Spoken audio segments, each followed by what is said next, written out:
The CEO, known for his quiet demeanor, entered his own dealership incognito. What he overheard a salesman say to a struggling single mother abruptly halted him and initiated an unforeseen sequence of events.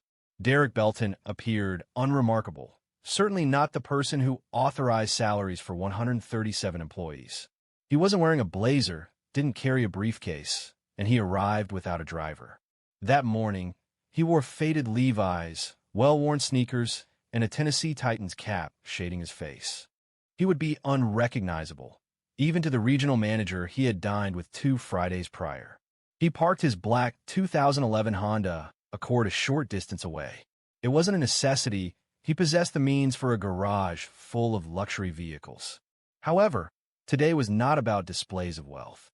He walked the additional block quietly, noticing the texture of the pavement with each footfall.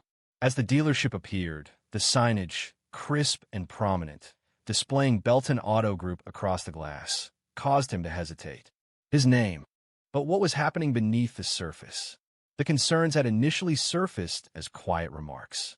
A customer in Murfreesboro reported being sold an extended warranty she didn't comprehend. A family in Franklin alleged their monthly payment differed from the agreed-upon amount. These were minor issues. However, they caused Derek to question things. This location in Charlotte, Tennessee had consistently been a high-volume dealership. It specialized in mid-range vehicles and enjoyed strong sales. People trusted this dealership, or they once did. The showroom doors opened as he entered. The air held the scent of coffee and Armor All. A bell chimed above him, yet no one acknowledged it. Derek surveyed the area. There were 3 sales desks and 2 salesmen engaged in conversation by the corner water cooler. A woman managed the reception desk, absorbed in her phone. He appeared unremarkable, and that was his intention. He began his assessment in the service bay. It was quiet, the technicians working diligently, focused on their tasks. He observed nothing unusual. He proceeded through the customer waiting area, observing a man browse a magazine as his daughter entertained herself on a damaged iPad. He received no assistance. There was no greeting, not even a simple acknowledgement. He approached the line of Camrys situated near the glass wall. A couple stood close by, engaged in a conversation with a salesman whose speech was rapid and overly enthusiastic. The older man appeared displeased. The woman seemed bothered. "Sir," the salesman stated, "you won't locate a more advantageous offer anywhere. This item is covered by warranty and has seen minimal use. However, I can offer this price only if we finalize the agreement today." "That's the current situation," Derek mentioned. He recognized this as a tactic he hadn't been taught and made a note to himself. He then proceeded around a corner close to the used inventory office and paused. A young woman, likely in her late 20s, wearing a light jacket and carrying a baby in a carrier, was speaking with a man in a navy blazer. She appeared anxious, repeatedly looking down at a well-worn envelope she held. It likely contained pay stubs or a bank statement. The salesman presented himself with an assured, perhaps overly confident, demeanor, speaking with charm and certainty. "You're receiving full coverage for the first 3 years?" the salesman stated. "Bumper to bumper plus powertrain.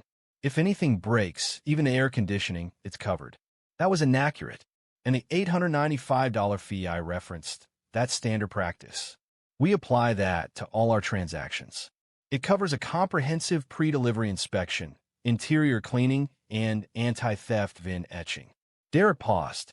VIN etching? That practice had been removed from the dealership's process 3 years prior. And warranty coverage? No, that wasn't consistent with the terms.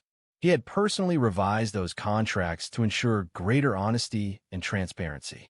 His pulse decelerated. He retreated a step back, out of their line of sight, heart pounding, but not from anger. It was disappointment. This was his business. This was his name. And this man was deceiving, with ease, a woman who appeared to have saved every cent to be present. Derek wasn't prepared to show himself. Not yet. He needed to observe the situation's extent. Derek moved discreetly behind a row of brochures close to the finance office, watching unseen. The woman nodded slowly in response to the salesman's words. Her fingers closed more firmly around the envelope. The baby in the carrier shifted and emitted a quiet whimper, but she seemed largely unaware. She was attempting to remain calm, likely assessing how closely the figures aligned with her budget. The salesman leaned in, lowering his voice. "You don't need to worry," he said. "People get nervous about credit checks, but I know how to navigate the process. I'll get you into a vehicle today, even if we have to be resourceful." She hesitated, her eyes flicking toward the exit. But the salesman kept his tone steady, reassuring. Too smooth, too confident, Derek clenched his jaw, then turned away. He didn't want her to feel observed. He walked towards the far end of the showroom, where a teenage boy was standing near a pre-owned SUV. A salesman passed him twice, without a greeting or any offer of assistance. He simply walked by. Derek moved next to the boy. "You're considering this one?" he asked. The teen looked over, seemingly a little taken aback. "Yeah, possibly. My aunt is outside. She asked me to check it out while she parks." Derek nodded. "Do you know what kind of engine it has?" The kid shrugged. "Not really. She simply requires a secure environment. Her vehicle malfunctioned last week, another incident. Another customer was missed. It was hurtful, not due to the lost transaction, but because it confirmed everything for Derek. At some point, they had ceased to listen, stopped acknowledging individuals. And it wasn't just a single problematic employee. It was a prevailing attitude, a recurring behavior. He proceeded towards the reception desk. The woman still hadn't looked up. She tapped her screen, chewing her gum, scrolling. Derek positioned himself in front of her, simply to gauge the situation. 10 seconds elapsed. Then 20. At last, she raised her head and blinked. "Oh, do you have an appointment?" "No," Derek replied calmly. "Just browsing." She responded with a languid smile, gesturing vaguely towards the floor. "They'll get to you." They did not. For the subsequent 30 minutes, Derek moved between various departments. The only assistance he received came from a young lot attendant named Trevor, who appeared to be no older than 19. He noticed Derek close to the service entrance and offered, "Sir, do you need anything? We have water inside. I can get you a brochure if you're interested in the new hybrids." Derek smiled and replied, "I'm good. Thank you." He then asked, "What's your name?" Trevor responded, "Trevor." "Do you like it here, Trevor?" Trevor paused. "It's all right. People can be rude. Not just customers, but sometimes managers too. I prefer to keep to myself." "Do they treat customers fairly?" Trevor looked down. Most of the time. There was no bitterness in his tone. Derek placed a reassuring hand on the kid's shoulder. "Be careful who teaches you what," he advised. Trevor looked at him, then nodded. Before Derek could say anything further, a familiar laugh came from the glass hallway.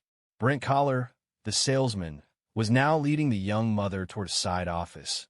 Her name tag said Brent Collar. She appeared overwhelmed, holding her papers tightly. Derek kept a discreet distance as he watched. Brent paused before the office door, retrieved paperwork from a file, and announced, "Here's the first quote. It's going to appear high initially, but please don't worry. I'll adjust it once I input your information into the system. This is our standard procedure." Derek moved nearer, feigning interest in a flyer on the wall. From his position, he observed the quote. The figures were inflated. Listed were charges for warranty, dealership fees, VIN etching, and a maintenance guarantee, all non-standard and unapproved. This was everything Derek had worked to eliminate years prior. Brent, however, did not appear to be a person apprehensive about disregarding regulations. He presented as someone who believed no one was observing. Brent indicated for the woman to take a seat. She settled into the chair, moving her baby's carrier to the floor nearby. The little girl made a soft whimpering sound and kicked gently, yet Brent did not even look down. His gaze remained focused on the documents he held, turning pages, emphasizing sections, and drawing circles. Each action appeared rehearsed, refined, and routine. "We're going to structure this to ensure your monthly payment stays under $350, he stated. The woman offered a slow, cautious nod. "What's your name again?" he inquired, barely looking up. "Monique," she replied. "Monique Ellis." Derek stood just outside the office, back against the wall, feigning interest in the certified pre-owned display. He overheard every word. Brent smiled. All right, Monique, you're going to love this. You're approved for a 2019 Corolla. Excellent condition, low mileage. That's a significant advantage. We remain committed to your protection. Therefore, we're providing a 3-year full coverage plan. This includes everything from the engine to the electronics. Roadside assistance is also included should you lock your keys in the car. That level of peace of mind? Priceless. Derek's hand slowly curled into a fist by his side. However, there was no such plan, not like Brent described it. And the quote, the one he'd caught a glimpse of earlier, had extra charges tucked in every margin. Some of them were outright fiction. Monique adjusted in her chair. So, is all of that included in the price? Brent offered a warm, reassuring smile. It's all part of your protection package. We simply itemize it separately on the form. This simplifies things for the finance office. He continued, speaking rapidly and with excessive confidence, gesturing with a pen as if performing a magic trick. He even produced a calculator to minimize the appearance of the payment amount. For example, without the package, your monthly cost would be $384. With the included safeguard, the price reduces to $349. More manageable, isn't it? Derek scrutinized the figures. That calculation appeared illogical. It seemed like a deceptive tactic. He couldn't fathom how Brent maintained his composure. But it was evident this wasn't his first presentation. Then Monique posed a question that silenced the room. Do you believe I could return tomorrow? She inquired softly. I simply want to ensure I fully grasp everything first. Brent's demeanor subtly altered, a nearly imperceptible change. His jaw tightened briefly. However, he quickly regained his composure, adopting a more affable tone. I completely understand, he said smoothly. But the situation is that this car has 2 other potential buyers. One of them test drove it earlier today. I can't guarantee it will still be available tomorrow. You wouldn't want to miss out because of a minor consideration, would you? Monique blinked. Her fingers shifted around her envelope. Brent quietly lowered his voice, leaning closer. Listen, I've witnessed individuals leave, intending to consider it further overnight. Then the car was gone, and they were facing a situation that was more difficult and costly. You deserve something better, and this is it. He pushed the documents across to her. That was the end of it. Derek entered the office, maintaining a calm but resolute tone. That doesn't sound like the protection plan we provide, Brent said, blinking. Monique turned to Derek, appearing surprised. Brent quickly regained his composure. Pardon me? Derek repeated, the plan you're describing doesn't exist, not in that form. Brent lifted an eyebrow, assessing Derek. Do you work here? Something like that. Brent chuckled dryly. Look, I don't know who you are, but I've been here for 4 years. I know the packages inside and out. Derek pointed to the quote. Show me where it says full electronics coverage. Show me where VAR and etching is required. Show me the breakdown. Brent hesitated. It's in the system. Finance will explain it better. No, Derek said flatly. You explain it right now. Monique rose slowly in front of her, holding her baby close. Brent's face flushed. I don't have to deal with this. You're not even. But he stopped speaking. The general manager had just appeared behind Derek, his eyes wide. Mr. Belton, the manager said. Brent's mouth dropped open. Derek didn't smile, didn't say a word. He turned toward Monique. I'm sorry, he said softly. This isn't how we treat people. Not here, not under my name. But this wasn't over, not yet. The repercussions extended beyond a single falsehood. The room seemed to contract the instant the name, Mebleton, was spoken. Brent's complexion turned ashen. His assured demeanor disappeared, as if it were vapor on a chilled surface. Monique looked back and forth between the 2 men, bewildered, still cradling her baby, uncertain of the situation she's entered. Derek subtly turned to the general manager, standing in the doorway. He requested a conference room, speaking softly. Jeff Lorman, the manager, a man with a flushed face, nodded and indicated a hallway located at the rear of the showroom. Derek turned to Monique and spoke in a quiet, reassuring voice. Please come with me. I want to correct this. She paused briefly, then followed. Her movements were deliberate but hesitant. The baby began to stir again, perhaps reacting to the palpable tension. As they passed the workstations, The entire level appeared to become silent. Telephones ceased their ringing, and conversations were interrupted. Several employees glanced over their workstations and angled towards one another, speaking quietly. Trevor, the lot attendant from earlier, positioned himself close to the entrance and offered Derek a knowing look, but remained silent. Within the compact, glass-enclosed conference room, Derek drew out a chair for Monique and settled opposite her. Jeff entered behind them, appearing noticeably uneasy. Brent followed, attempting to seem unconcerned but without success. He folded his arms and rested against the distant wall. Derek took the folder Brent had put on the table. "Is this the quote you gave her?" he asked, not looking up. Brent moved slightly. "Yes." Derek opened the folder, laid out the pages, and circled several numbers with a pen from the table's holder. "Explain these," he said. Brent sat up straighter. "Look, I don't know why I'm being questioned."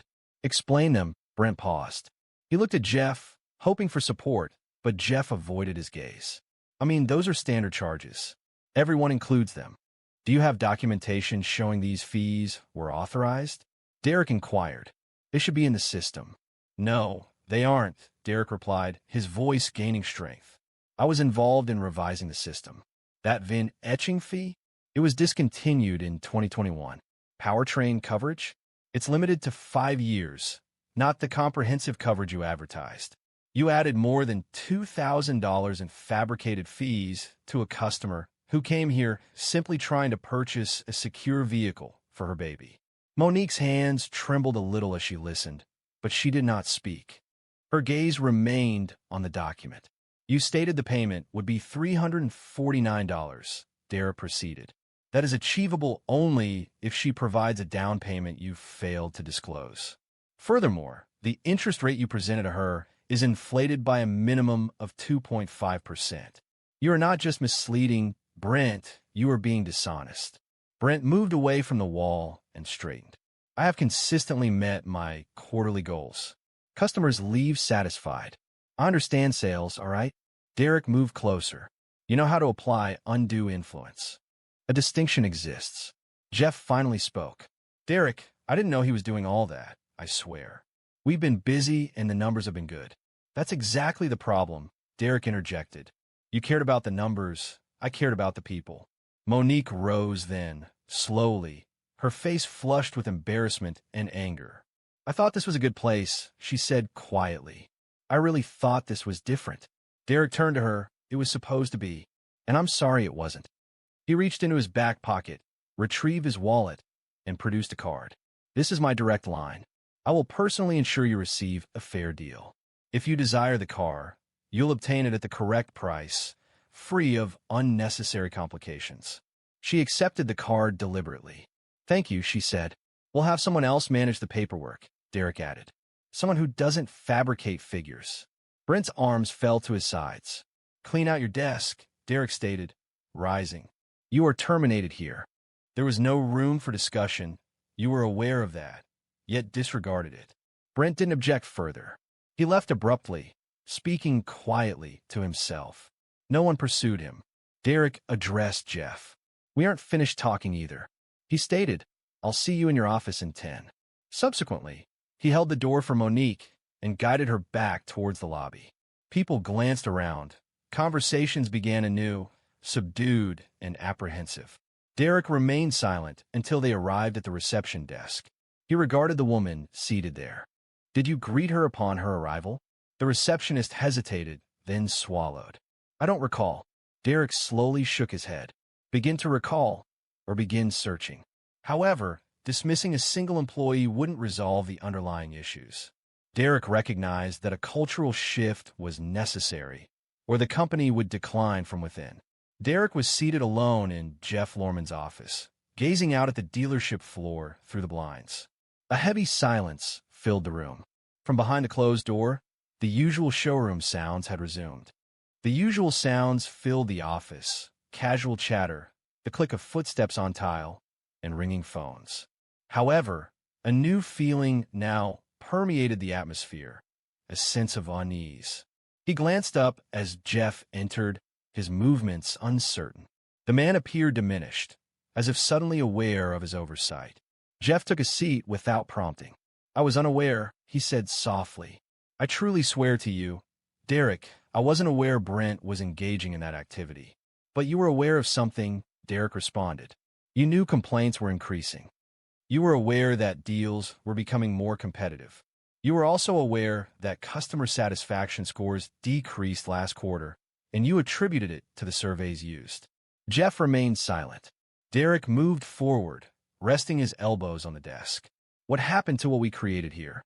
He asked. I thought we were performing well, Jeff stated. The numbers were strong. Staff turnover was minimal.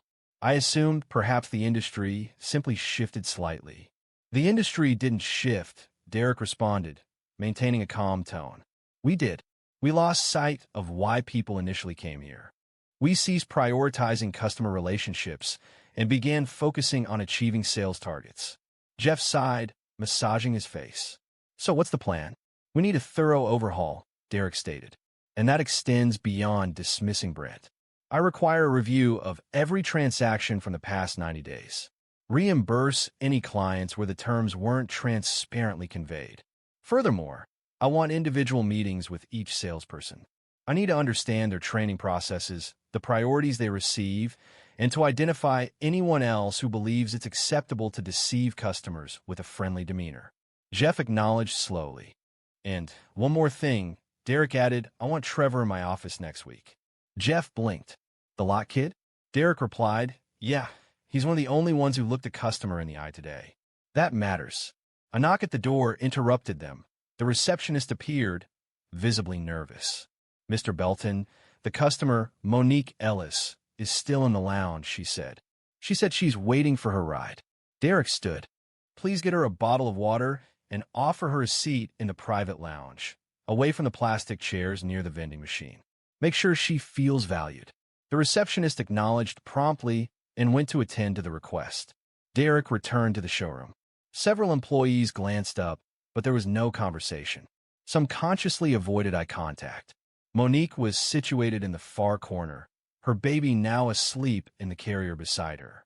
She appeared weary, not only physically, but also emotionally drained. He approached her gently. This is a lot, he admitted. More than you anticipated, she replied with a gentle smile.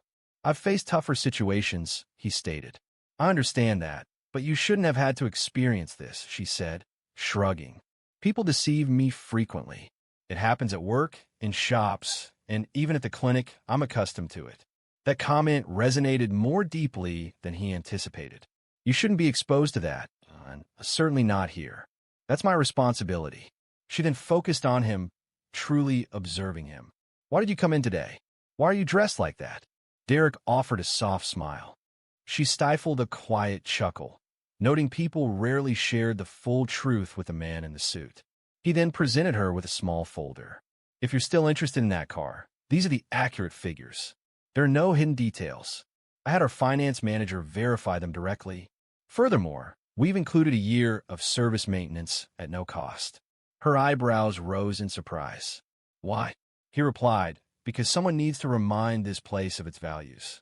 Shortly after, a silver hatchback, distinguished by a missing hubcap, arrived to take her away.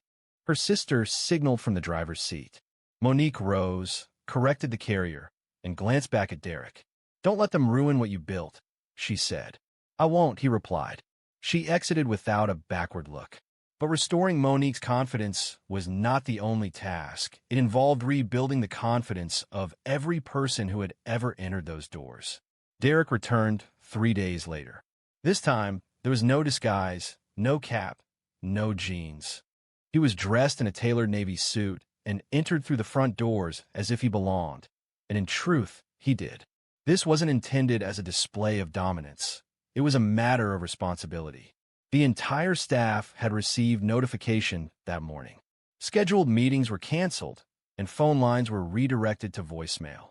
The dealership remained open, but no sales transactions would occur prior to 11 a.m. Derek had arranged a company-wide meeting, and every employee attended, including those on part-time shifts. The group assembled in the break room, squeezed together amongst vending machines and aged chairs. Several were leaning against the walls. Trevor stood toward the rear, his arms crossed, but attentive. Jeff was seated near the front, a notebook open but unused. Derek addressed them, speaking plainly without a microphone or podium.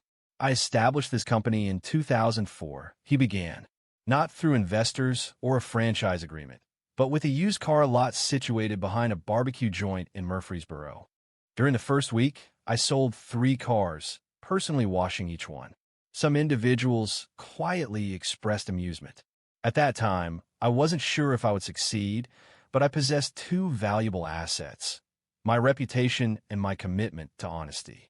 I consistently ensured I could fulfill any promise made and avoided dishonesty when closing deals. The atmosphere in the room was now quiet. However, a significant shift has occurred, he continued. This isn't limited to a single salesperson. It's about how we compromise on minor details and prioritize speed over customer care. We've begun to see individuals as sales goals rather than human beings. That's not what I built. That's not who we are. He looked around the room. If you've ever included an additional charge because you believed you could, if you've ever hurried a woman out the door because she didn't appear to be able to afford our services, if you've ever spoken condescendingly to someone simply because you were able, today marks a turning point. A few people visibly expressed discomfort. You have a choice, he said. The situation demanded a resolution, either assistance or a new employment opportunity. Silence followed, then a voice spoke up. It was Trevor, Mr. Belton, and Derek turned to him. Yeah, Trevor said, appearing nervous, but proceeding anyway. What if some of us were performing well, but no one acknowledged it? Derek smiled. Then we need to start noticing. Starting today, he walked over and handed Trevor a small envelope. Inside was a letter of promotion, from lot attendant to junior sales associate, including full training and benefits. Trevor blinked. Are you serious? Derek stated, because the people who treat others with respect are the ones I want representing my name. Following the meeting, changes occurred rapidly. Brent's deals were reviewed. 5 of them necessitated full or partial refunds. Monique's case served as the focus of a training seminar. Every single manager was obligated to participate in a 3-week ethics and customer care workshop. Derek even re-engaged a retired employee. Arlene Cupp, a direct woman in her 60s who previously managed the front desk, had departed 2 years prior, citing a change in the atmosphere. She was now the new head of customer relations. Arlene's initial action involved installing a glass wall separating the sales desk and the finance office, ensuring transparency in all communications. Derek walked through the lot that Friday, observing the staff's interactions. A subtle shift permeated the atmosphere, not flawless, but calmer, more deliberate, stemming from understanding rather than apprehension. He observed a young salesperson patiently explaining trim-level differences to an older gentleman, ensuring he was heard. This detail, absent from any spreadsheet, held greater significance than any monthly performance goal. Arlene approached. It appears they recall their employer, she remarked, and rightfully so. Derek responded, stating he wasn't leaving, although one element remained. The core reason for this endeavor needed to be revisited.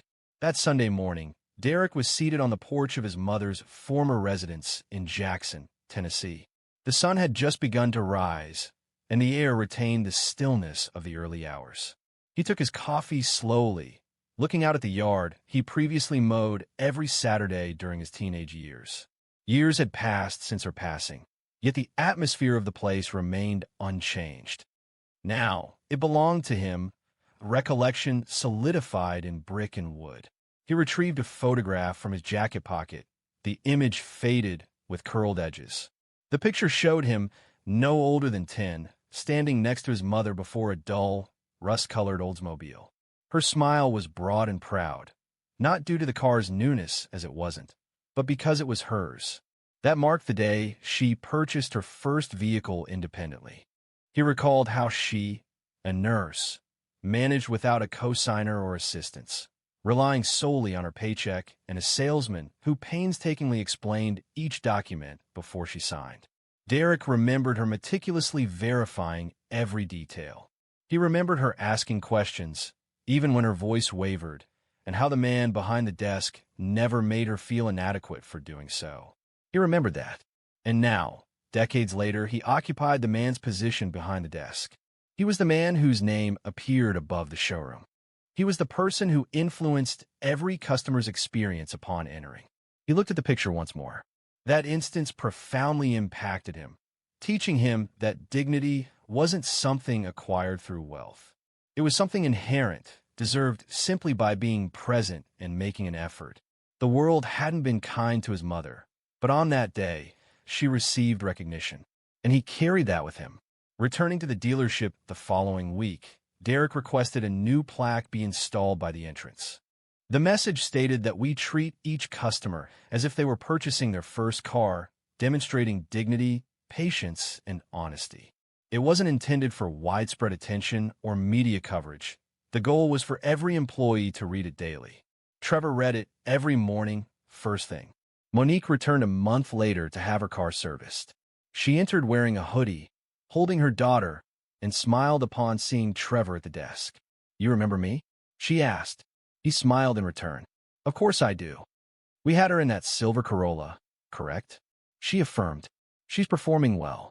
They continued their conversation briefly, covering minor details, and the interaction felt comfortable, because now it felt natural. Derek observed from his office, unnoticed, simply watching. He didn't require attention. He desired none. The focus wasn't on him. The purpose was this: you don't establish a successful business solely on profit. You build it on trust, on the manner in which you treat people when you believe no one is observing. He learned that from his mom. He communicated this to others via Brent. And now, with each handshake, each sale, each explanation provided without pressure or misleading information, he was restoring it. Incrementally, deliberately, that's what integrity truly represents. Not something asserted, something safeguarded. For once lost, regaining it demands all your resources. And Derek Belton refused to allow his reputation to signify anything other than honesty.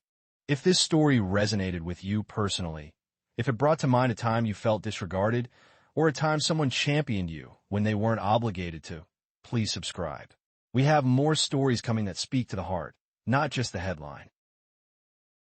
Mr. Braddock, the calculus teacher at Eisenberg High in Elkhart, Indiana, made a light-hearted gesture, singling out the janitor for amusement in front of the class.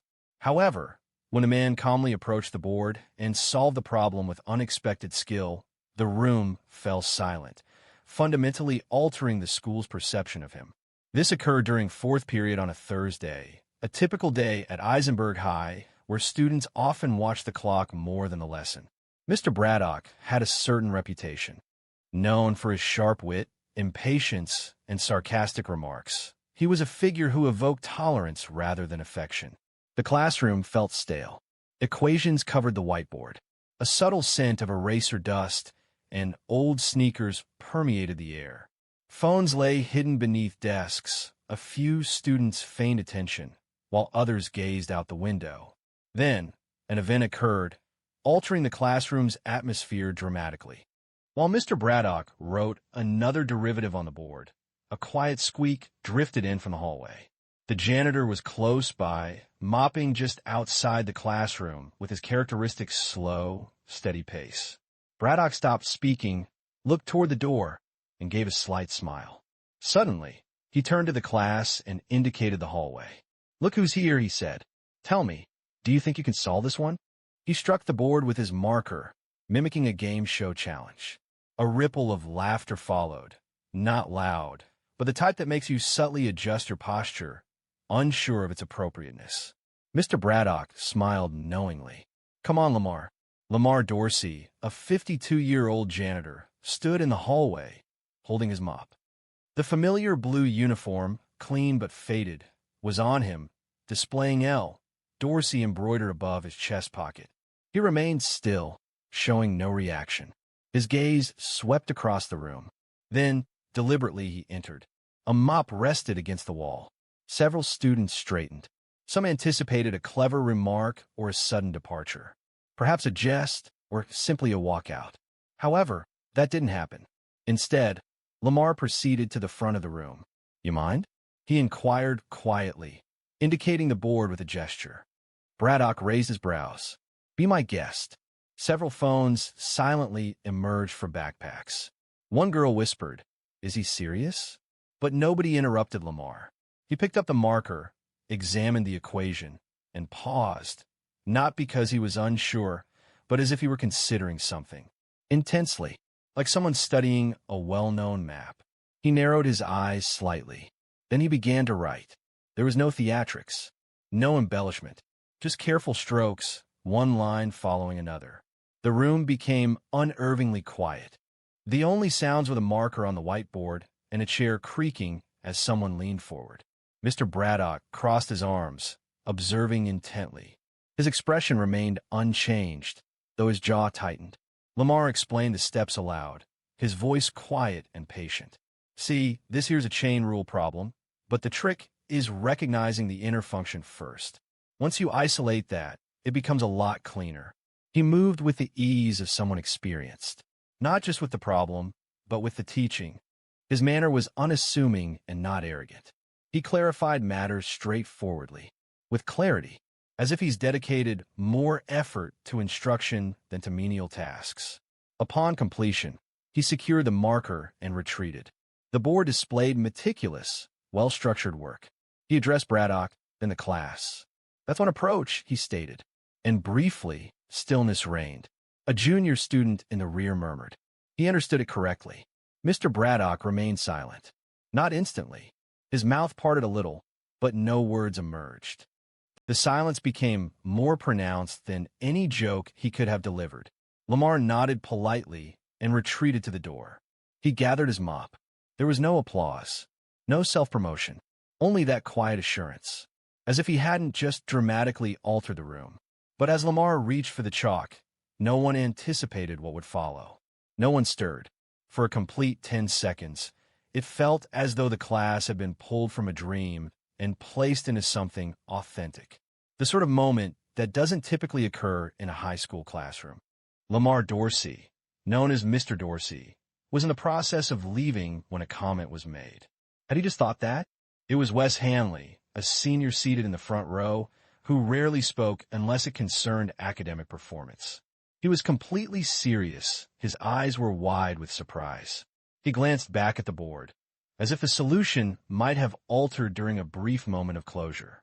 Braddock then spoke, his tone even and somewhat annoyed. He acknowledged that Mr. Dorsey had, nonetheless, provided the correct answer. His voice lacked its typical sarcasm. A different feeling seemed present, perhaps confusion, or even something like discomfort. Lamar looked back. I worked with numbers extensively in the past, he stated, then offered a slight shrug. They remain with me. Several students chuckled, not directed at him this time, but because the atmosphere was easing. Lamar didn't pause for a reply. He departed, mop in hand, his shoes squeaking quietly down the hallway, as if nothing had occurred. It was as if he hadn't just resolved a complex academic challenge in less than 3 minutes without using a calculator. That's when the phones appeared. Someone had recorded the entire incident. Carly Benson, a junior in the third row, had already begun editing the video before the school bell sounded. In the hallway between classes, the topic of conversation was solely focused on the event. Did you see Mr. Dorsey? Braddock's expression. He appeared as if someone had disconnected him. Where did he acquire that knowledge? It was believed he only cleaned floors. By lunchtime, the video appeared on TikTok and then Instagram. It was unedited, simply a shaky view of Lamar's hands working on the board, accompanied by a voice saying, "Yo, he's solving it." The text accompanying the video stated, "Our janitor just outperformed the calculus teacher." Some people found it amusing. Others observed it with disbelief. Nevertheless, the excitement continued to build. In the teacher's lounge, the atmosphere was similarly charged. "Are you suggesting he completed a full derivative chain problem mentally?" inquired Ms. Lin, the physics teacher. She had paused mid-bite of her sandwich, and so did he, muttered Mr. Crane, the English teacher. Didn't use notes. Didn't even pause. It was like muscle memory. Braddock was at the corner table, seemingly grading papers. He remained silent. However, Principal Everett spoke. He had been at the school for 6 years. It was surprising that no one knew he had an academic background. People shook their heads. Few people really knew much about Lamar. He arrived early. He left late. The floors were always clean. Light bulbs rarely failed within a day. The man worked in silence. However, he was no longer simply the man behind the mop. Down the hallway, a group of students waited near the janitor's closet. They weren't there to report a spill or request a broom. They simply wanted to speak with him. One student, a 12-year-old boy holding his geometry book, inquired, "Do you tutor Mr. Dorsey?" Lamar blinked. "I haven't in a long time," he replied. "You should," the boy suggested. That was a kind thing to say. Lamar chuckled, but it wasn't unkind. "I'm simply astonished." During the third period the following day, Braddock's demeanor had changed. He refrained from making jokes. He didn't call on students arbitrarily. He spoke with his gaze directed at the board, his voice more subdued than normal. It wasn't voiced directly, but it was obvious to all. Following the class, Wes approached him. "Mr. Braddock, regarding that incident with Mr. Dorsey yesterday, he employed the very method you demonstrated last week. The chain rule, correct?" Braddock nodded once. "That is correct. Only he articulated it more effectively." Braddock remained silent. However, the truly startling aspect wasn't the proposed solution itself. It was what Lamar said following it. Lamar Dorsey hadn't intended to create a disturbance. He generally avoided being the focus of attention. This had been the case since his youth. Consequently, when students began congregating near the maintenance closet simply to converse, or when teachers directed extended glances his way in the hallways, he felt uneasy. He lowered his gaze and continued with his regular activities. Restocking paper towels, repairing a leaky faucet in the boys' locker room, and cleaning cafeteria tables consumed his time. However, he began to notice a subtle change. There was a perceptible shift in how people regarded him, as if they were attempting to place him within a framework they hadn't previously recognized. This wasn't merely curiosity, it was a mixture of confusion, respect, and perhaps regret. The sensation made him uncomfortable. Later that afternoon, Principal Everett requested that he visit the front office. He entered, still wearing his gloves, his uniform slightly damp from cleaning the cafeteria sinks. He took off his cap as a gesture of respect. Everett leaned forward in his chair, his hands clasped together. "Lamar, may I ask you a question? Do you have experience in education or engineering?" Lamar paused. He glanced downwards briefly, as if revisiting a long-forgotten aspect of himself. "I attended Purdue," he said softly. "Mechanical engineering. Full scholarship." The principal leaned back, eyebrows raised. "You serious?" was Lamar's reply. He had plans. Things got complicated, and for the first time in a long while, he began to recount the story. He'd grown up in Gary, Indiana. A bright young man, he's always been fascinated by how things worked. Motors, pulleys, anything he could take apart and put back together. His mother, Estelle, raised him and his two sisters on her own. She worked overtime at a textile plant and still found time to read to them every night. She held a deep conviction that education offered the sole path to advancement, frequently stating, "Books first, always." She explained that the world might attempt to deny opportunity, but possessing your own key ensured access. Lamar secured that key. He was valedictorian, a winner at the state science fair, and then received a scholarship to Purdue. During his freshman year, he was already tutoring fellow students. Instructors noticed his name on the attendance roster and took note. However, sophomore year brought a life-altering phone call. His mother had collapsed at work. Medical professionals diagnosed her with advanced cancer. When Lamar arrived at the hospital, she was struggling to remain conscious. "I can handle this," she murmured. He disregarded her request and did not return home. He took a semester off from school, then another. He found employment, working in a warehouse and doing overnight shifts at a grocery store. He worked to cover expenses. Academic pursuits became less important. So did the dream. When his mother died, possessions were disorganized. He lacked a place to return to, lacked funds to complete his degree, and received no communication from a guidance counselor checking on his absence. "I repeatedly thought I would return to school," Lamar told Everett. But one situation led to another. Life doesn't wait for anyone. The principal remained silent. The narrative carried weight, not melodrama. It was simply authentic, the sort of existence one rarely encounters unless actively inquired about. At his residence, Lamar stored his academic records in a box situated beneath his bed.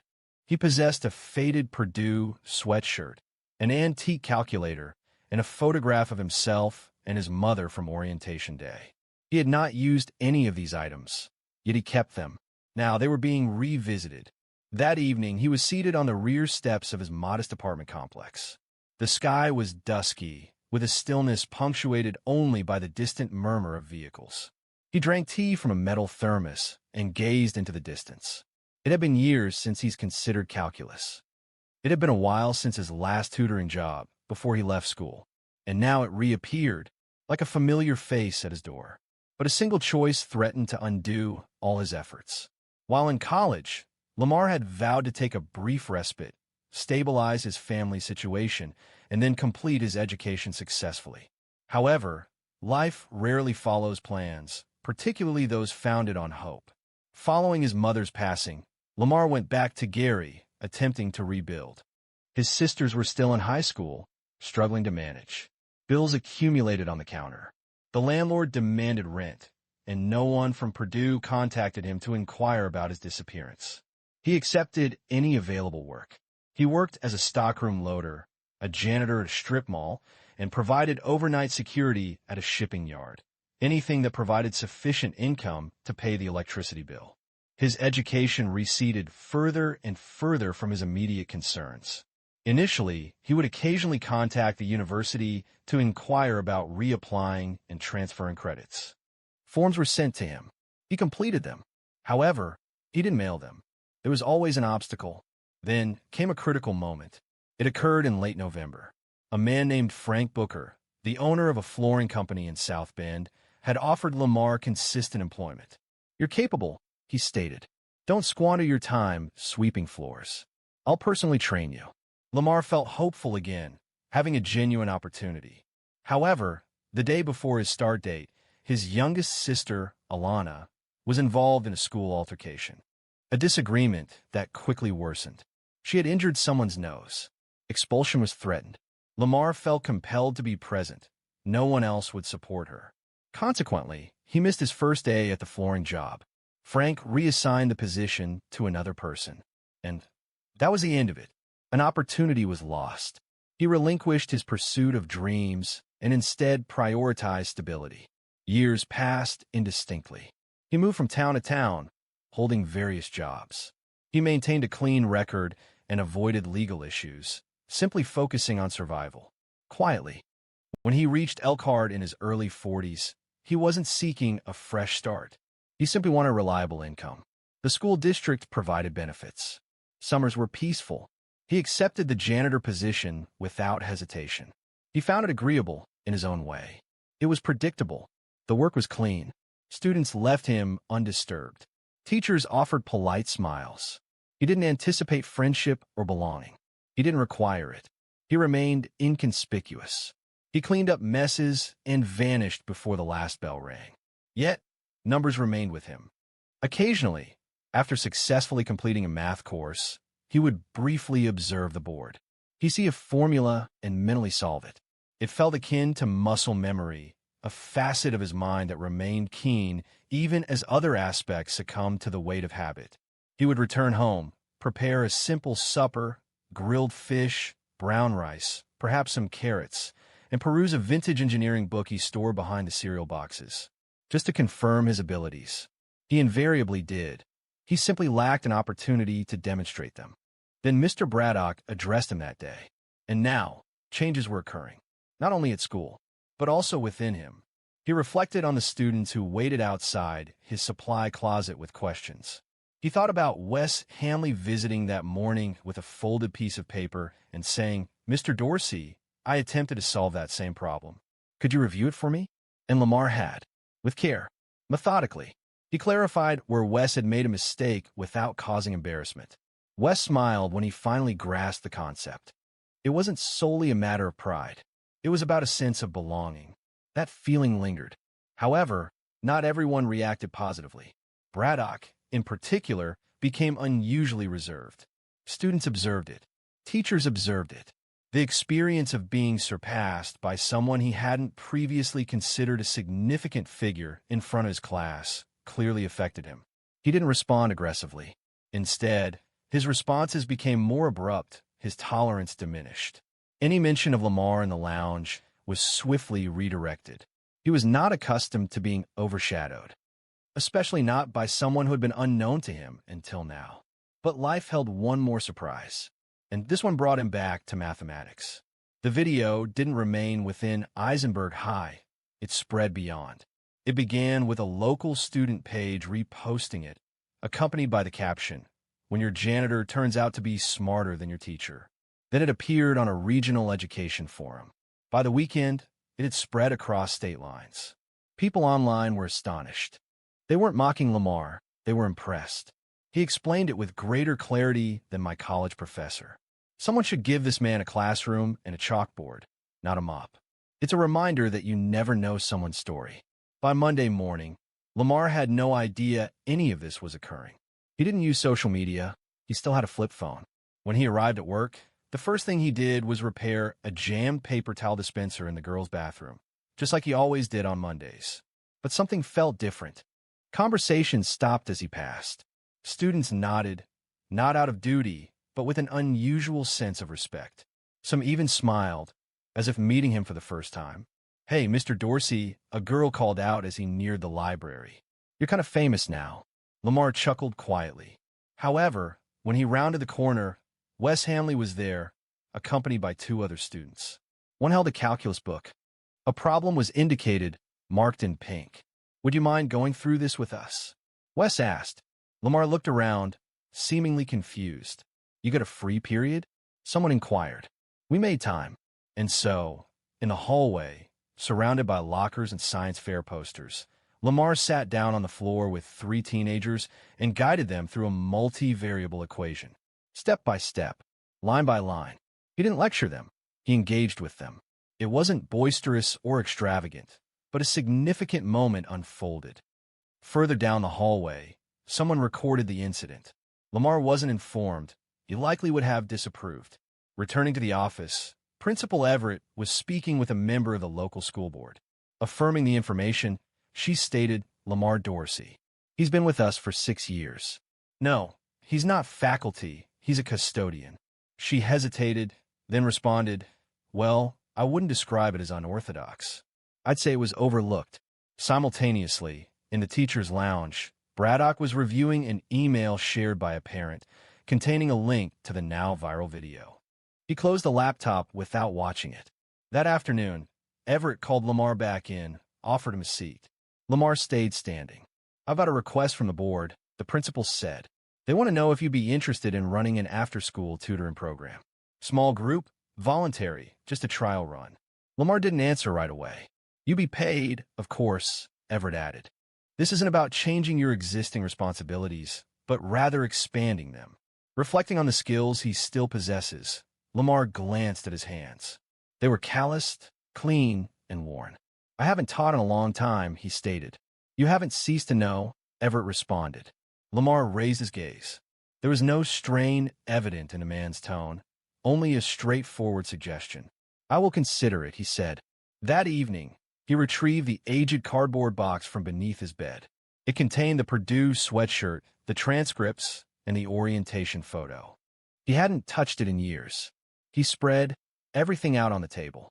The paper had yellowed slightly. The edges were curled, but the words remained. That was the nature of knowledge. It didn't fade. It simply waited. He didn't need to become popular online. He didn't care about the views or the comments. But knowing he could still make a difference resonated with him. However, while some were impressed, others were not pleased by his growing recognition. As Lamar gained more recognition, the school environment started to change. This transformation initially manifested in the student body. Those who previously ignored him in the hallways began to greet him. Some even sought his assistance with homework during class breaks. Within 2 weeks, a small group of students had informally established what they termed Dorsey sessions. After school, they would gather in the library, notebooks ready, concentrating as Lamar elucidated ideas with a surprising clarity that everyone acknowledged. Soon, teachers noticed. Ms. Lin, the physics teacher, was the first to visit the library and observe him assisting the students.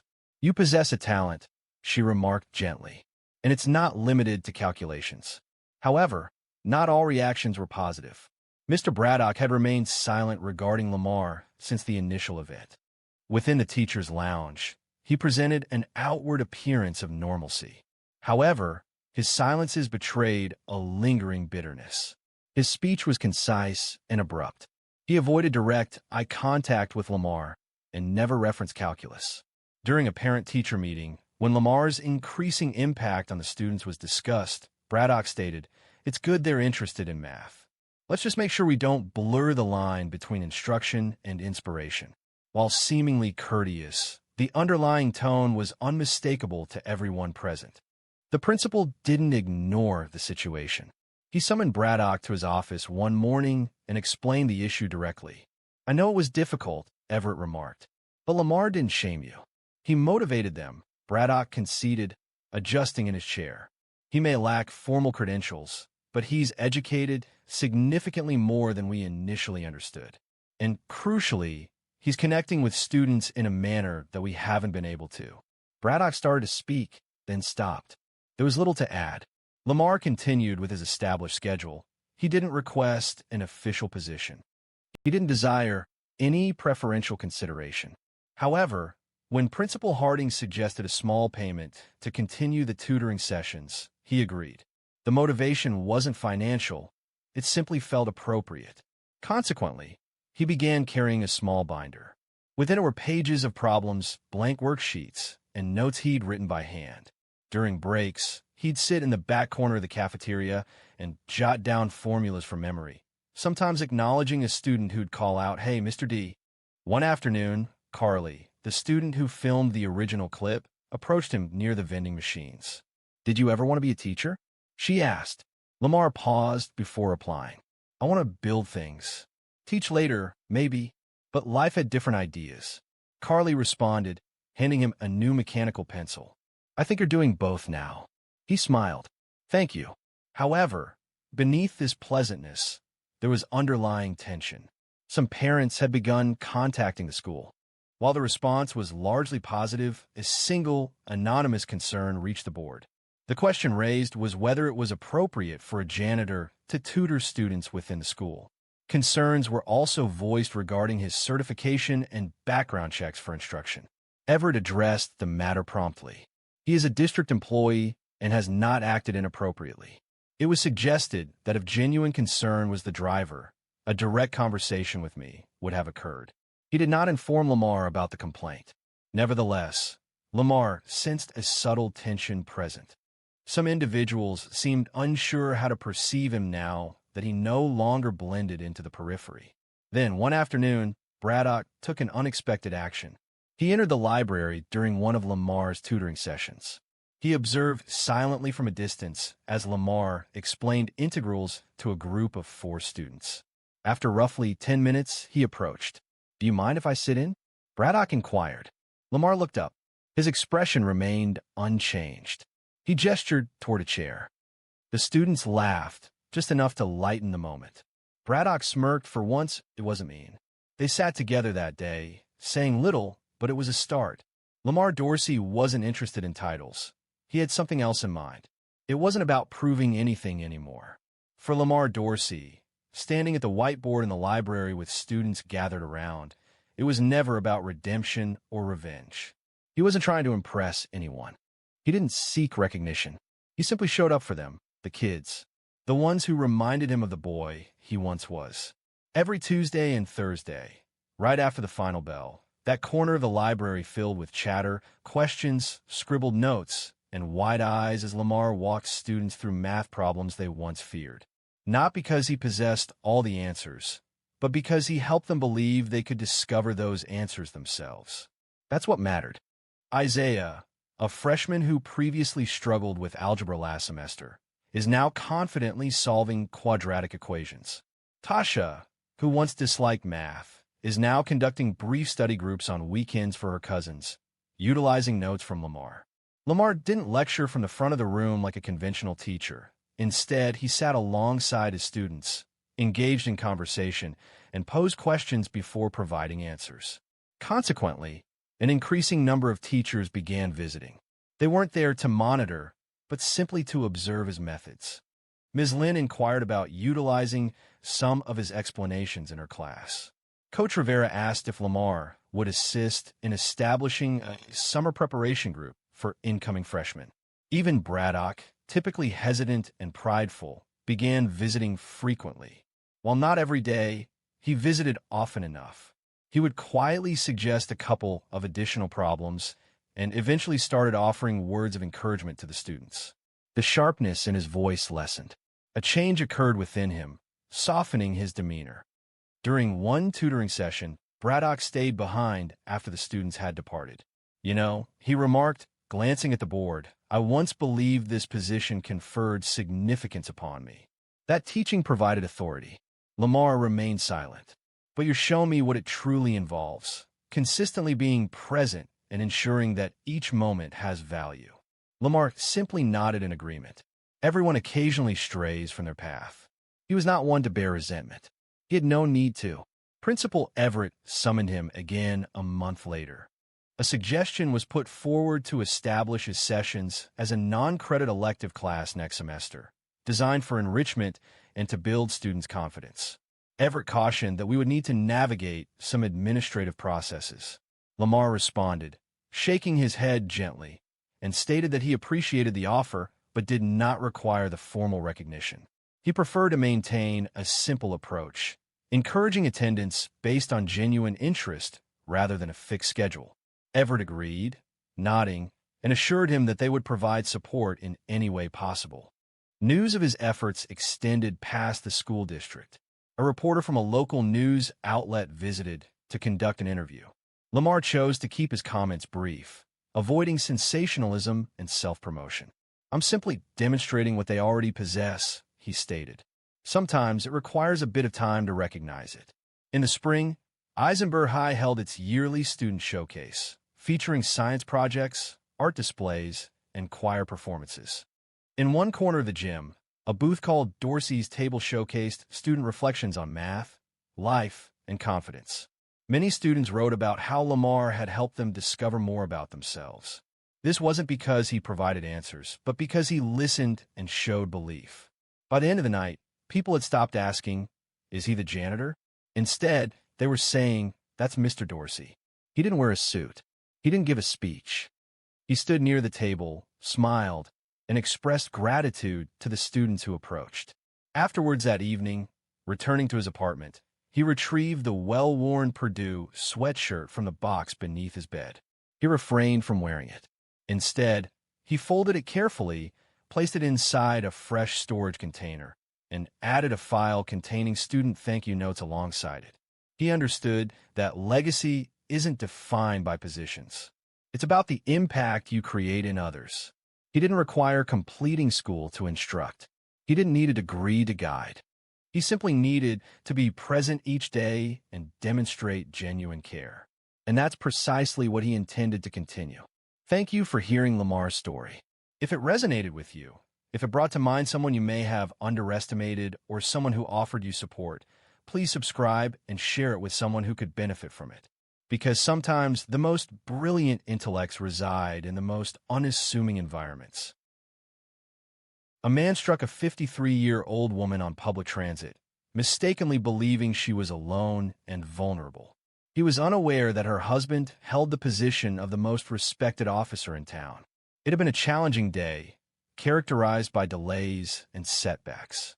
When Vanessa Kirkland arrived at the Blue Line platform in downtown Sacramento, her heels were causing discomfort, her back ached, and she was 2 missed calls behind schedule on her way to the train. The time was approaching 6:15 p.m. The sun had already begun to descend behind the old courthouse building. She looked at her phone, but did not check the notifications. Not tonight. Vanessa was 53, possessing a sharp mind, a warm voice, and consistently wearing her silver-framed glasses and demonstrating patience. She worked as a lead advocate at a nonprofit legal center, experiencing long days, emotionally draining environments, and paperwork that was constant. Nevertheless, she wouldn't trade it. Assisting individuals, particularly families navigating a system they found perplexing or untrustworthy, felt like a duty, not merely a profession. As the train arrived, she boarded and looked for a place to sit. Limited space was available. She located a partially filled row towards the center and settled in with a soft exhale, placing her tote bag next to her. The atmosphere was largely peaceful. Passengers were absorbed in their phones, listening to music or browsing on screens. A teenager in a school hoodie, chewing gum and watching something with the volume a little too high, sat directly across from her. 2 seats to her left, a couple of nurses still in scrubs spoke softly in Spanish. It was nothing out of the ordinary. The train began to move. Vanessa rested her head and breathed out. She considered dinner, likely just leftovers. Perhaps she would reheat that lentil stew, or possibly just cereal and a long bath. Her thoughts wandered. But then a voice arose. It was loud, rapid, and smug. "Excuse me, I'm going to ask you something." She didn't move at first, just opened her eyes slowly. Across the aisle, a man had gotten on at the last stop. Mid-20s, tall, wiry, and loud, wore a sleeveless hoodie and had headphones around his neck. He was looking straight at her, grinning. Vanessa blinked once, didn't say a word.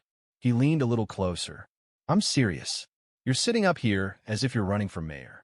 Wearing a complete church ensemble, I observed her.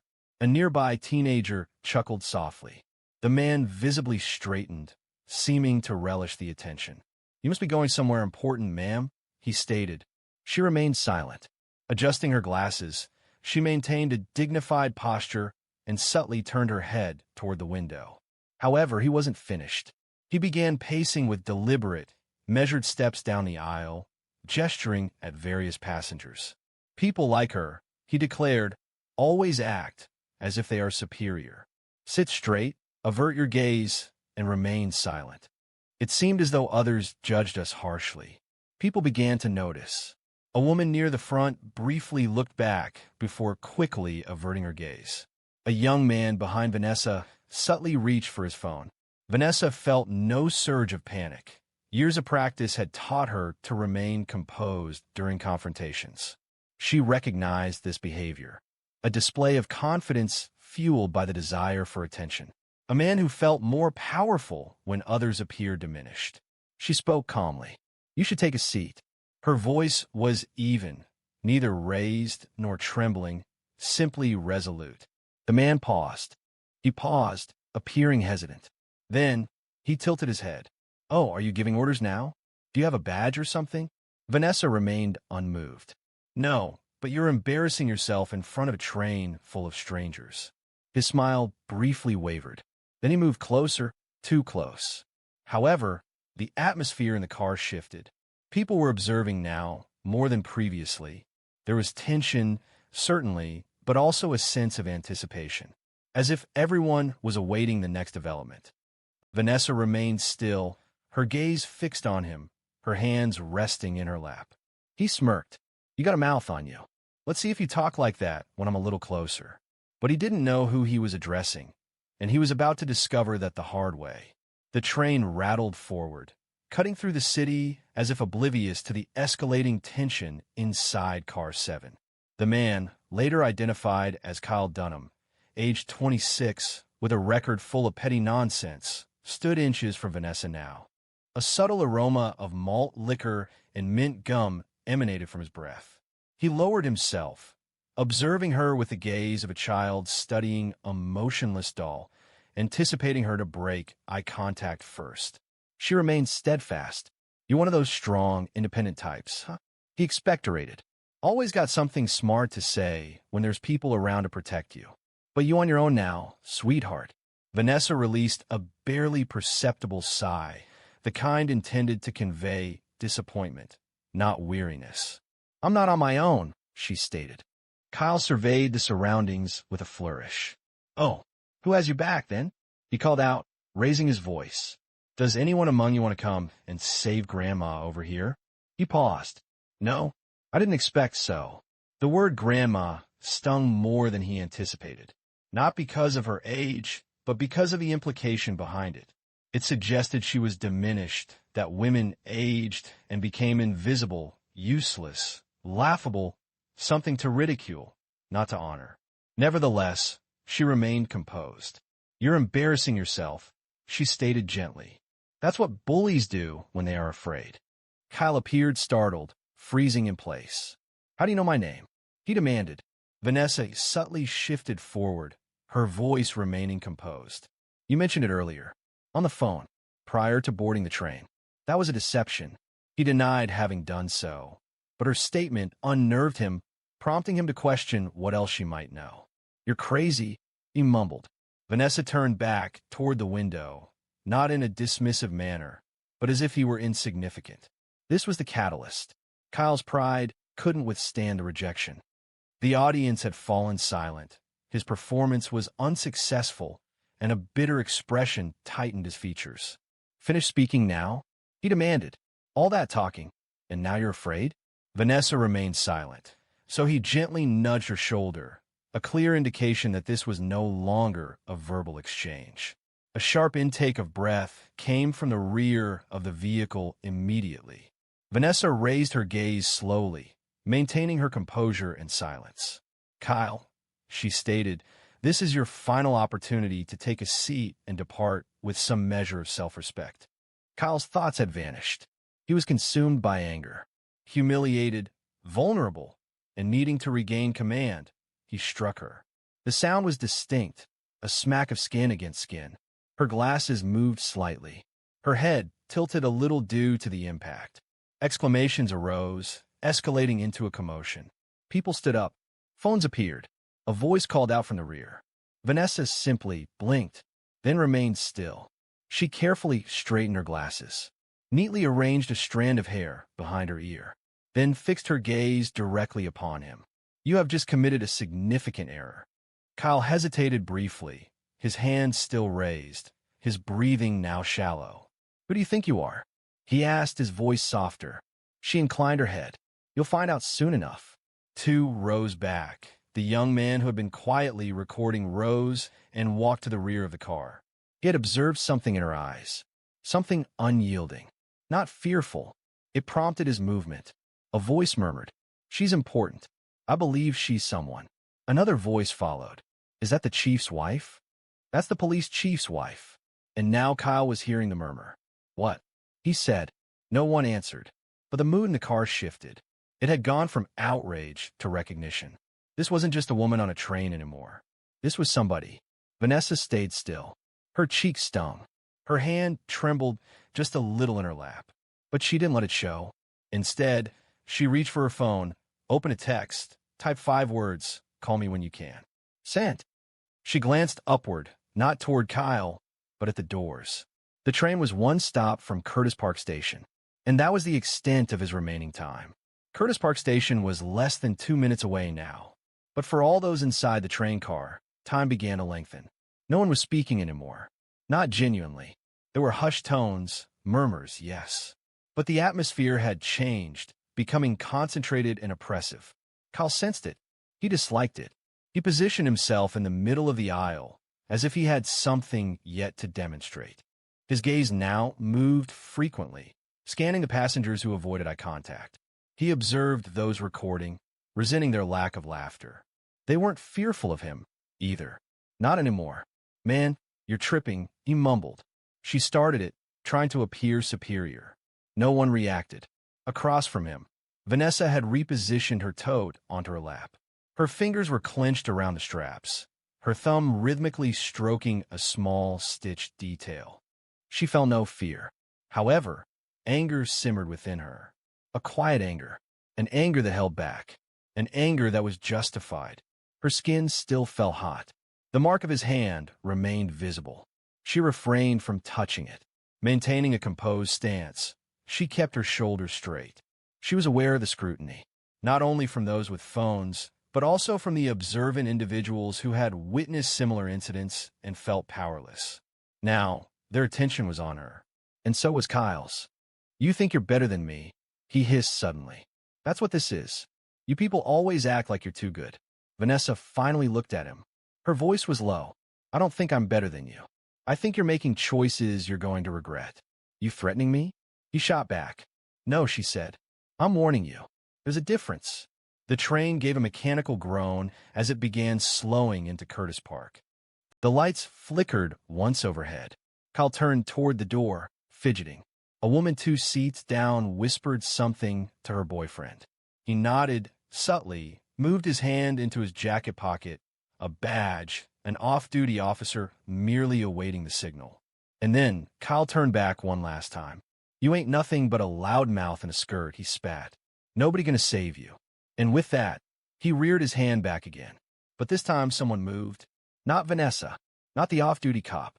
A man, tall, with a beard and still wearing a dusty construction vest from work, moved quickly from the rear of the car.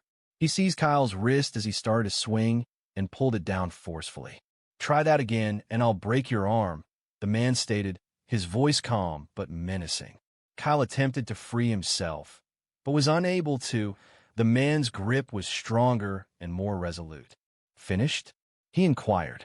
Kyle swore, recoiled, and stumbled toward the opposite wall of the train. He appeared like a trapped creature, snarling more from panic than from any sense of dignity. Vanessa rose. It wasn't sudden. It wasn't theatrical. Just even. She surveyed the car, noting the woman with her phone, the young man in the hoodie, the child in the back feigning disinterest. Then she looked at Kyle. "I won't file charges for what you just did," she stated, her voice clear enough for everyone to hear. "But someone will. Someone invariably does. And when they do, I hope it's recorded." The train emitted a hiss as the doors opened. Curtis Park Station. Light flooded in from the platform. There, on the platform, accompanied by 2 plainclothes officers, stood Darius Kirkland. He wasn't wearing a uniform. It wasn't necessary. He wore a black button-down shirt and slacks, and his expression was stern and intense. He boarded the train. Silence filled the space. Kyle stared at him, puzzled. "Who?" Darius spoke, his tone direct. Kyle remained still. Darius advanced 1 step. Now, a badge appeared, revealed with quiet assurance. The name was visible. Kirkland. Kyle's gaze shifted to Vanessa. An understanding dawned. "That name, her." "Oh no," he breathed. The off-duty officer behind him placed a hand on his shoulder. "Let's go." "I didn't know." Kyle shouted. "Yo, I didn't know who she was." Darius said nothing. Vanessa stepped off the train first. She didn't look back. But the man who slapped her would never forget the moment he realized who she was, nor how close he came to losing a lot more than his pride. They walked Kyle off the platform like a child being removed from class for misbehaving. This wasn't a school setting, and no message would be sent home. The train departed behind them. Vanessa maintained a steady, even pace as she walked. Darius walked beside her, mostly silent. He didn't need to speak. His jaw was tense, not with anger, but with controlled composure.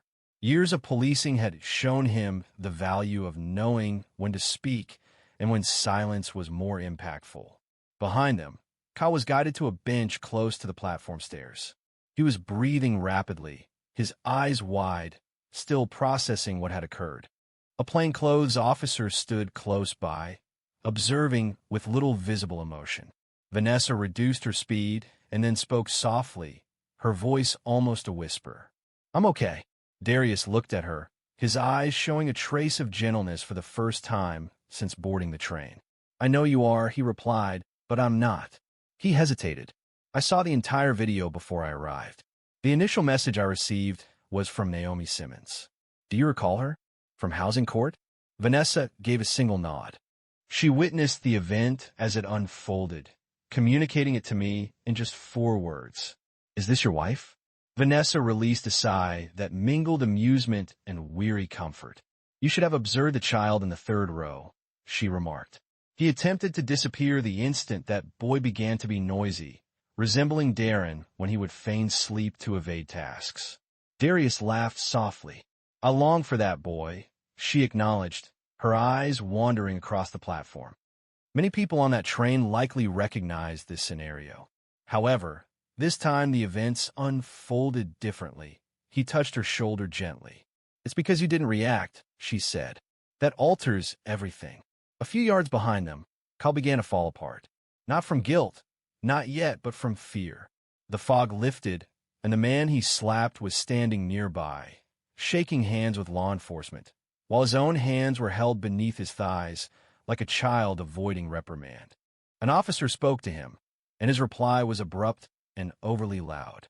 Darius overheard. "I didn't even hit her that hard." He glanced at Vanessa, his expression remaining composed. "Do you mind if I handle this?" She gave an affirmative nod. "I trust you." Darius then proceeded back toward Kyle, his steps deliberate and controlled, as if approaching a speaker's platform rather than a bench. Kyle sat up straighter as he noticed Darius's approach. "Yo, look, I didn't know who she was, man. I didn't know she was, like, married to a cop. I believe she was simply just what?" Darius interrupted. "Tell me." Kyle's mouth opened, but he didn't speak. Darius sat beside him, maintaining a comfortable distance. "You thought she was merely a woman. Alone. An easy target."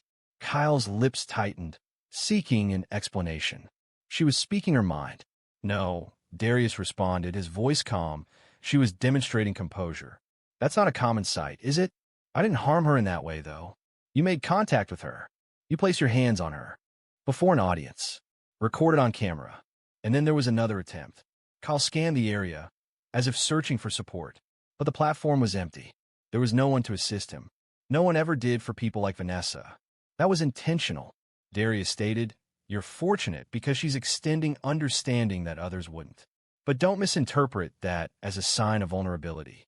Kyle lowered his gaze. His earlier arrogance diminished to a smaller form. The inflated self-assurance had vanished. He appeared more like a boy now, lost, tired, and suddenly very aware of how much worse things could have been. "What's going to happen to me?" he asked. "That depends," Darius said. "Right now, you're being detained. There's an outstanding warrant on you for a missed court date from 3 months ago." Kyle's mouth dropped open. Unrelated, but not forgotten. Darius stood up. "And later?" "That depends on what kind of man you decide to be when you walk out of holding." He turned, not waiting for a reply, and returned to Vanessa, who was now seated close to a column, eyes closed in a brief moment of quiet. However, the complete story wasn't finished, and its full impact hadn't completely arrived. At least, not yet. They didn't depart the station immediately. Vanessa had taken a place on the lengthy metal bench beside the wall, sheltered by the weathered Curtis Park sign. She sat straight, legs crossed at the ankle, and her hands were finally relaxed. A stillness had returned, the type often present after a disturbance. Darius stood a short distance away, holding a phone to his ear and speaking softly. Vanessa couldn't discern his words, but she understood his demeanor. It was the voice he employed when rectifying another's blunder. Following a few minutes, he ended the call, approached her, and sat next to her. "They're taking him to county," he stated. "He isn't facing charges yet for the slap. Not unless you request it."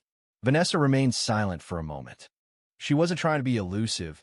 She simply needed a short time to consider what was most important. "I won't push," she stated following a brief silence. "Let the warrant take care of it. That's sufficient for now," Darius agreed slowly, nervously biting his lower lip. He acknowledged her fortunate position. They remained seated next to each other. People passed them on the platform, some offering curious looks, some murmuring as they recognized her from the videos already in circulation. Vanessa had experienced widespread online attention previously. However, nothing like this. Typically, the shared content consisted of excerpts from her addresses at city forums or housing events. Previously, a video of her embracing a woman who had recently won a child custody case had garnered thousands of likes. However, this situation was different. Now, she was the woman on the train, and her face, still faintly marked where Kyle's hand had landed, was circulating across timelines and news feeds in real time. She anticipated the consequences: comment sections, opinions, outrage, and debate. Some might describe her as a hero. Others might perceive her as lenient for not responding in kind. Still others would likely seek to place blame. Darius broke the silence. "Remember that speech I gave last week?" He began. About dignity, public space, and consequence? She replied, yes, I was in the front row. He continued, I said every citizen deserves to move through their city without fear. That is the baseline, not the luxury. She nodded. He went on, when I said that, I was thinking about everyone.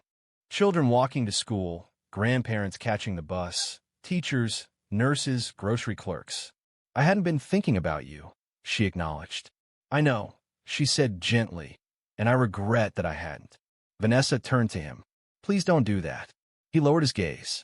You shouldn't have been in that situation. She offered a brief laugh. Do you believe I haven't faced worse? His eyes rose. I've lived 53 years in this skin, Darius. On this earth, in this body. I've been followed, yelled at, disrespected, dismissed, and talked over. It simply so happened they were recorded. He showed no smile. Yet, he seemed to grasp the sentiment. You've always been stronger than I remarked. No, she replied. I'm simply more experienced. A train whistle echoed as a train arrived at the station. A different vehicle, different travelers, the same city. A young woman in scrubs drew near carefully, her gaze shifting between them. Excuse me, Mrs. Kirkland? She inquired. Vanessa turned. Yes, I just wanted to express my gratitude, she said, for the way you manage him, for maintaining your dignity. Vanessa rose, offered her hand. What's your name? Rosa replied, I'm a nurse at St. Joseph's. You had a long shift? Vanessa nodded. You take care of people all day. Thank you. Rosa appeared taken aback by the courtesy. She offered a small nod and departed. Darius rose to stand next to his wife. Let's go home. But Vanessa didn't move immediately. She glanced around the platform one last time, observing the train tracks, the benches, the signage, and the flow of people as if nothing had occurred. It felt as if time had restarted. I'll ride the train tomorrow, she stated. Are you certain? Yes. And the following day. And the day after that. I refuse to be silenced simply because someone is unfamiliar with me, Darius said, placing a gentle hand on her back. However, as they departed the station, neither of them realized the extent to which this moment would affect those beyond the train car. This became clear when the news broke. By the time they arrived at their home in Southland Park, Vanessa's phone had received more than 20 notifications. Darius had received a significant influx of communication. Friends, journalists, colleagues, and individuals they hadn't spoken to in years suddenly recalled their contact information. She chose not to respond to most of these inquiries. The incident had already been reported in the local news by 9 p.m. One news source titled their report community leader assaulted on light rail. Suspect apprehended at station. Another opted for a more dramatic headline. Slap on the train sparks debate over civility and race. However, the video clips were the content that spread most rapidly. A 16-second vertical video, filmed by someone sitting 3 rows back, captured Kyle's words. This is our Lance. It showed the slap and the subsequent moment where she met his gaze, appearing unaffected by his action. Within hours, the video surpassed 100,000 views, then 200, and finally 500,000. Each comment offered an opinion. Some praised her composure. Others questioned why no one intervened earlier. And predictably, some found fault. Daria was sitting on the bed's edge, looking at news articles, her jaw tight. Vanessa entered from the bathroom, her face freshly washed and her hair wrapped. You should put that away, Vanessa said. Daria looked up. I keep reading these comments. People analyzing what you should have said. What you didn't say. It's as if you were putting on a show. That's the internet. Daria replied. I simply dislike seeing you transformed into a symbol. Vanessa lifted an eyebrow. That has been occurring since I was 13 years old. The first instance I experienced being followed in a drugstore simply for wearing lip gloss marked a turning point. Daria sighed. I know. I only wanted you to find some quiet. I have quiet, she replied. And I still do. That boy didn't deprive me of anything. In fact, he provided a space for me to express what I've always felt. He looked at her, pausing. That regardless of your identity, respect isn't gained through increased volume or physical force. It's demonstrated by how you regard those who are not indebted to you. She positioned herself beside him, carefully taking the phone from his grasp and placing it on the nightstand. You recall what you told the academy class last spring? She inquired. Which part? He responded. We don't train for revenge. We train for response. Darius chuckled softly. I borrowed that line from my grandfather. Well, you gave it meaning, she replied. It's the same reason I refrained from reacting with force today. You address situations as they arise, not according to others' expectations, but as they require. A pause. Did you see how many people were watching? She continued. If I had lost control, it wouldn't have been about him anymore. It would have become a completely different situation. Darius nodded slowly. You are correct. At that moment, a new message appeared on Vanessa's phone. This one was not from the press. It was from a mother of a high school student she'd represented 6 months earlier in a school discrimination case. She had defended him after he'd been suspended for what proved to be a false accusation by a teacher. The message stated, My son saw the video and said, That's Miss Kirkland. She's real. I just want you to know how much you matter to people like us. Thank you for being who you are. Vanessa looked at the message for a long moment. Then she gave the phone to Darius silently. He read it, exhaled, and for the first time that night, he allowed himself to smile. You matter, he said. So do you, she replied. The following morning, while they were seated together on the porch enjoying coffee, a news van leisurely drove down the street. The vehicle didn't halt, but the camera within directed its view towards the house before proceeding onward. I suspect today will be more eventful than anticipated, he remarked. I believe every day is, Vanessa replied. She rose, stretched, and retrieved her tote bag near the door. Are you going out? He asked. Yes. They require my presence at the center. We have eviction hearings scheduled for this week. I will not be absent due to someone being unable to accept a woman speaking directly. Darius also rose. Desire a lift? She offered a smile. No, I will travel by train. She observed her intently for a moment. Are you certain? I want to be visible. Identical seat, identical time. Because I'm not the one who requires anonymity. However, as Vanessa resumed her schedule, the events that transpired on that train continued to resonate far beyond the station, impacting dinner conversations, classrooms, news organizations, and homes throughout the nation. Following those initial moments, video recordings of Vanessa Kirkland were shared across newsrooms, courtrooms, break rooms, and barbershops. The incident generated discussion in locations that seldom addressed individuals like her, middle-aged, black, composed during pressure, unaffected by disorder. Podcasts featured it. Community forums offered perspectives. National broadcasters attempted to contextualize it, as though it conformed to a predetermined narrative concerning race, gender, and power. However, the situation defied easy categorization. That was its compelling quality. Despite everything, Vanessa consistently took the same train, often securing the same seat when available. Whenever someone recognized her, they would offer a nod or a quiet expression of gratitude. On one occasion, an elderly gentleman approached her to simply state, I witnessed what occurred. I'm showing my granddaughter. I told her, this is how one maintains composure during a crisis. Vanessa, however, wasn't seeking acknowledgement. That's what made her actions so meaningful. She had navigated hardships previously. The difference was that the world hadn't been documenting it. The city organized a public forum 2 weeks later.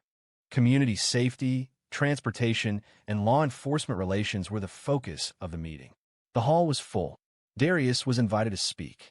Attendees anticipated a discussion about crime statistics and updated patrol approaches. However, he chose to recount the story of the train. I wasn't present at the beginning, he stated from the podium. I wasn't seated beside her. I didn't observe the expression in his gaze or the stillness with which she remained while others spoke. But I was present when it concluded, and what I witnessed extended beyond my wife. He embodied restraint, strength, and a level of control that most of us only discuss in theory. He paused, looking out at the crowd. Her actions transcended mere self-preservation.